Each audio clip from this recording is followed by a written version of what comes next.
Chirón, Guayaga, con Lampa, a mi mano izquierda, ese enorme complejo de edificios. Le va a costar a todos los peruanos 73 millones de soles y un total de 180 millones por todo el complejo legislativo. Este enorme derroche de dinero público es el que usted va a pagar por la bicameralidad. Una reforma impuesta aterriza en el peor de los tiempos con la desconfianza ciudadana a flor de piel. Una crisis política que no da respiro y un país que ya no soporta un gramo más de derroche. Pero antes de desentrañar lo que implica volver a un Congreso bicameral, hay una pregunta que atraviesa todo el Jurado Nacional de Elecciones como un rayo. ¿Hay dinero para organizar las próximas elecciones? Roberto Burneo, presidente de esta institución, el Jurado Nacional de Elecciones, advierte que se necesitarían 163 millones de soles adicionales. De lo contrario, no solo sería un caos con 39 partidos en debate, sino que también las elecciones 2026 podrían sufrir un riesgo. Ese dinero serviría para fiscalizadores, auditorías, tecnología, control de ciberseguridad y para manejar la avalancha de candidatos y partidos que tendremos.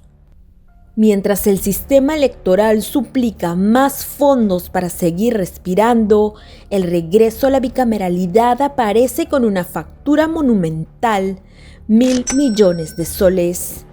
A esa suma se adhieren los 820 millones que el Jurado Nacional de Elecciones necesita para organizar los comicios y los 180.9 millones que el Congreso proyecta destinar a nuevas oficinas, 60 senadores y 130 diputados, más planillas, más asesores, más metros cuadrados para un Estado que ya no cabe en su propio bolsillo. Una de las reformas más costosas de los últimos años. El doctor José Naupari señala que esta reforma era innecesaria. La bicameralidad era innecesaria porque si tú tenías partidos políticos más responsables, congresistas más responsables, varios de los problemas que tenía el Congreso unicameral podrían haberse revertido dentro de un Congreso unicameral. Y el excongresista Johnny Lescano advierte que el nuevo Senado podría terminar convertido en una cámara de blindaje político. Entonces, blindaje, pues eso se van a blindar, pero con la ley del crimen, o las leyes, o las normas, los códigos de los criminales, entre ellos se protegen. Eso estamos viviendo en el Perú. Entonces, obviamente va a haber blindajes, pues unos van a protegerse entre ellos, ¿no?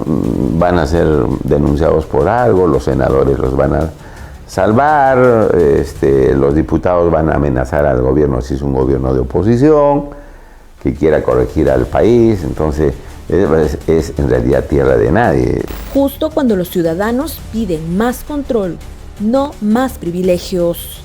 Y para entender por qué esta reforma importa, hay que recordar algo básico. El Congreso ya no será uno solo, ahora serán dos cámaras con funciones distintas. El diputado fundamentalmente se va a encargar de presentar los proyectos de ley, es el que se va a encargar de fundamentalmente la función fiscalizadora y de control político en el sentido de interpelaciones, censuras, ¿no? Y el senador se va a encargar fundamentalmente de la designación o ratificación de nombramiento de altos funcionarios y de revisar las leyes que la Cámara de Diputados aprueba. En resumen, una cámara hace la ley, la otra la revisa y la valida. Y aquí aparece otro punto clave. Claro, fundamentalmente vas a tener un presidente de la Cámara de Senadores y otro presidente de la Cámara de Diputados. Cada uno va a tener su respectivo personal de despacho. En teoría, ambos deberían coordinar para que las leyes avancen sin trabas, pero en la práctica... Ahora mismo hay leyes pro crimen a favor de los delincuentes, leyes a favor de grupos económicos para que sigan lucrando con los recursos naturales. Se ha deformado la Constitución, donde el presidente ya no tiene mucho poder y hay desbalance entre lo que es el presidente y el Parlamento. Y ese desequilibrio de poder tiene un costo. Según información de diversos medios, los futuros senadores y diputados del nuevo Congreso bicameral podrían haber recibido más de 35.000 soles mensuales, ya que la propuesta planteaba que su remuneración sea equivalente a la de un juez supremo titular. Sin embargo, tras un fuerte rechazo público y político, la Comisión de Constitución retiró temporalmente esa disposición del predictamen, aunque no descarta volver a debatirla. Entonces, si ellos, por ejemplo, se quieren indexar o equiparar a un vocal supremo, ganarán como 42.000. Si se quieren eventualmente equiparar a un ministro, a la presidencia, subirán a 30 y tantos mil, ¿no?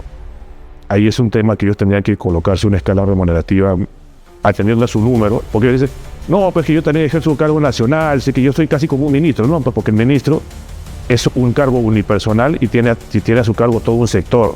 Eso no ocurre con el congresista, esa equiparación es falaz, es errada y solamente les va a justificar que te incrementen los montos y eso no corresponde. Pero los salarios no son el único gasto. El plan maestro aprobado por la Unidad Ejecutora para la Bicameralidad prevé un gasto total de 180.9 millones para remodelaciones, adecuaciones y nuevas construcciones para el nuevo Congreso bicameral. Han salido justamente también ya algunas licitaciones de los amigos del Congreso para ver justamente acondicionamientos de ambientes donde podría funcionar las oficinas, ¿no? de los despachos de los senadores, no tanto donde sesione formalmente el Senado como órgano, que ahí sí sería el auditorio por Barrenechea, ¿no? Sino donde quedarían sus despachos. Bueno, en el Perú, en política nada está justificado, se gasta mucho dinero y poca productividad, poco resultado positivo, incluso entre las obras, infraestructura, para hacer puentes, carreteras, colegios, no hay ningún resultado positivo, no se nota, se gasta miles de millones. Y es como si no se gustara nada, la situación sigue igual. Pese a que el Estado ya proyecta invertir 180 millones de soles solo en infraestructura para poner en marcha el Congreso bicameral, el ciudadano de a pie aún no tiene claro cuáles serán las funciones reales de cada cámara. Para comprobarlo, China Polo salió a la calle. ¿Sabe qué funciones van a cumplir los senadores y diputados? Aún no. Honestamente, no. La verdad es que muy poco. No sé qué van a hacer. No sabría decir. No estoy muy enterado. El control político va a ser una actividad propiamente hablando de la Cámara de Diputados. Es la Cámara de Diputados la que interpela, la que censura, la que invita a informar fundamentalmente a los ministros, ¿no? Pero la historia no termina ahí. Un escenario clave para entender por qué este diseño cambia el equilibrio de poder. Digamos, un Senado revisor más empoderado te va a inclinar más la cancha a un Senado. Es decir, por ejemplo, siendo políticamente incorrecto, o sea, si yo sé que el Senado tiene no solamente poder de veto, sino poder de modificación, y yo soy un lobista en el buen sentido del término, no los que van por debajo de la mesa, sino los que te registran. ¿A quién en realidad me resulta más económico ir a hablar? ¿Al diputado o al senador que me puede bloquear una ley? Al senador, porque encima son menos, o sea, 60 contra 130. Entonces, a ese nivel de poder vas a tener al Senado. Digo, empezando por ejemplo los amigos de APP. Los amigos de APP nunca han terminado siendo la primera fuerza política en el Congreso, pero sus votos han decidido inclinar la balanza para vacancias presidenciales o para aprobar reformas constitucionales. Entonces, a que haya representantes de las regiones que puedan defender a sus regiones, ¿no? Que sean representantes que puedan apostar por el Perú profundo que llamamos. Perú profundo sigue olvidado, a pesar de que los departamentos tienen una buena cantidad de parlamentarios. Hoy día conversaba con un señor que fue elegido por Perú Libre, un evento que se tuvo, y le digo, ¿en qué partido está usted? Y estaba en APP, Alianza para el Progreso.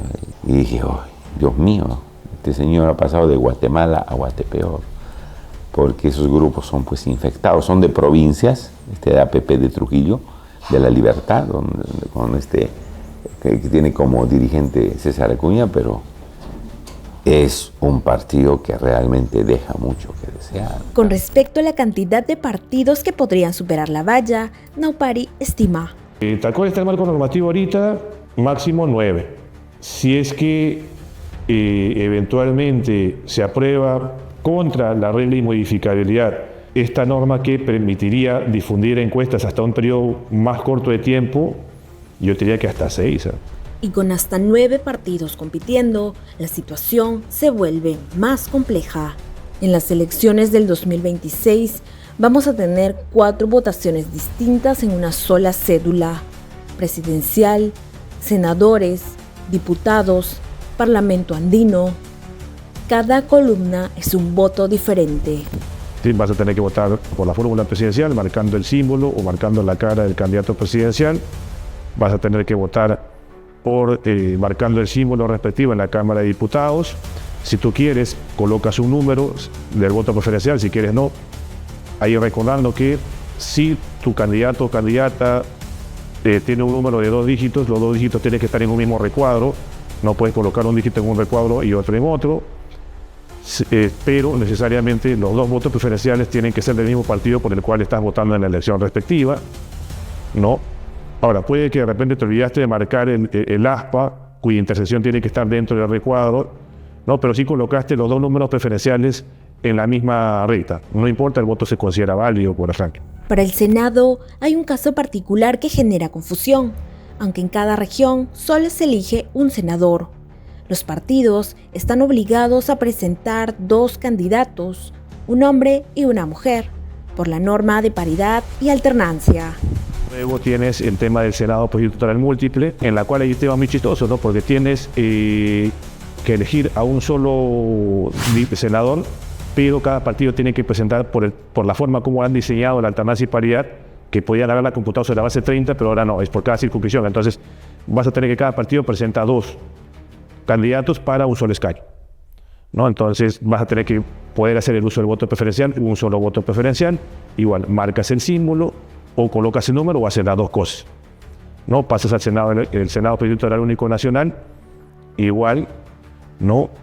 Marcas, número, luego... Para entenderlo mejor, el Senado tiene 60 miembros, 30 se eligen en la lista nacional, donde todos votamos por los mismos candidatos. Los otros 30 se eligen por 27 circunscripciones regionales, es decir, los 24 departamentos, más Lima provincias, Callao y peruanos en el extranjero. Lima Metropolitana elige 4 senadores. Y en todas estas circunscripciones, aunque solo se escoja a uno, los partidos deben presentar 2 postulantes para cumplir la paridad. Finalmente al Parlamento andino, que ya no van a ser, que son 5 titulares y 11 suplentes materialmente, porque ahora son 16 candidaturas las que tienen que materialmente presentarse, ¿no? En estas elecciones hay un problema que ya anticipan los especialistas. Todos los candidatos usan números, pero cada columna tiene sus propios números.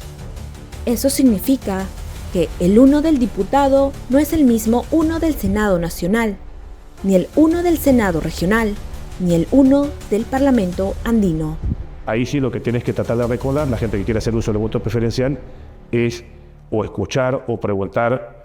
Cuando alguien viene y te dice marca el 1 y yo soy el 1, preguntarle el 1 ¿para qué eres, compadre? El 1 para el senador por distrito electoral único nacional, el 1 para senador por distrito electoral múltiple de qué circunscripción, o el 1 para diputado en qué circunscripción, ¿no?